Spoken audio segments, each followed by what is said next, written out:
Everyone, Alexa here. Today we are going to do Ursula the Sea Witch from The Little Mermaid. We are starting off with some fresh face. We have our crazy blue-gray contacts in. We are priming our eyes. I'm just going to do this on my lid space this time. And I chose like a kind of a gray primer, and this is going to suit us really well because her eyes are really, really dark. Of course, if you guys didn't know, Ursula is based off the famous drag queen Divine. So we're not going to make her look too much. This is just my version. The really, really easy version of Ursula. So I just lined my lower water lash line with a white, and I'm putting on a really, really bright blue on my lid and just kind of fanning that out into the outside of my eye, the outer V. And I drug that a little bit down, ribbing my whole eye under my lower water lash line. I'm taking different colors of gray and brown, mostly just gray though, just kind of building those up, and eventually we did have to go in with a black just to make sure everything was really looking sunken in and everything like that. I didn't want to cancel my eyebrows out for this. I was actually going to go to work right before I did this. Yeah, so that is why we didn't do that there. I'm adding some white onto my brow bone and my inner corner of my eyes. I'm keeping her whole eye scheme really kind of cool, even though her face is purple. I know it is a cool color, but sometimes purple, I feel it can be a little bit warm. I know she's not exactly like a really purpley kind of color, but she's like a pinky, purple, lavender, like gray. She's like a whole bunch of different things, if I'm being honest here. So we're just kind of making this look like a halo eye by just putting the darker colors in the crease and just kind of blending them. I don't really have the type of eye I feel like for a halo eye, so they always end up looking really weird on me. I'm doing a really, really big, dramatic, bold wing like we did for Cruella de Vil.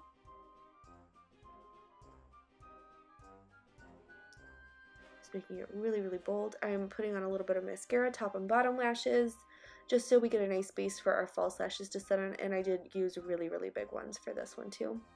Cleaning up any fallout you have around your face. I'm starting off on the face. I chose to use a dewy primer, and this was a mistake. So, and then I went back in and I tried to matte that out. I kind of removed that, but I still really wouldn't put a matte primer down, and I wouldn't powder over it. I just kept it in here to show you guys like the things I would do differently. Of course, if you have body paint, use body paint, but I'm the queen of not wanting to use body paint because I like to make everything harder on myself. So if you guys have the access to body paint, please just splurge and use the body paint. I'm putting down some concealer and foundation, and now I'm powdering in. And now that I'm in post-edit, I see I left a huge spot by my eye, not blended. Rude, Alexa, rude.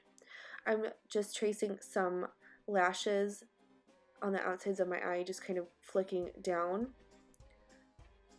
And I'm just trying to make my eyebrows as thin as I can. I've got about medium brows. They're not too thick, but they're not too thin. They've got a nice shape to them already. Not to brag about myself or anything, but I'm just using a dark gray to outline them, and then I went back in with a black and just kind of really detailed in there, just making them look really, really harsh and as thin as I can get them without canceling them out. And of course I have to sing to you, because it wouldn't be a tutorial if I didn't sing to you.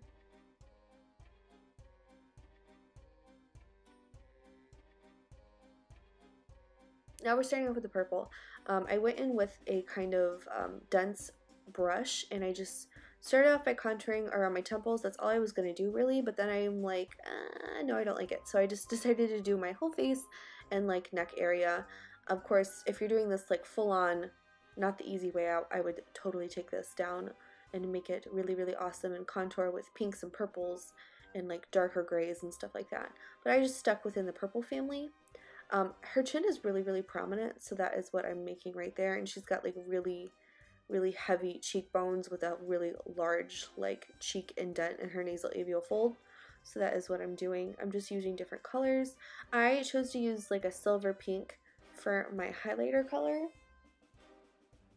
I'm putting this on with a really tiny fluffy brush. I'm also going to take this around like my neck and just kind of add a little bit more dimension, since I really didn't want to do too much there, but I wanted it to be as realistically easy as possible, if that makes any sense.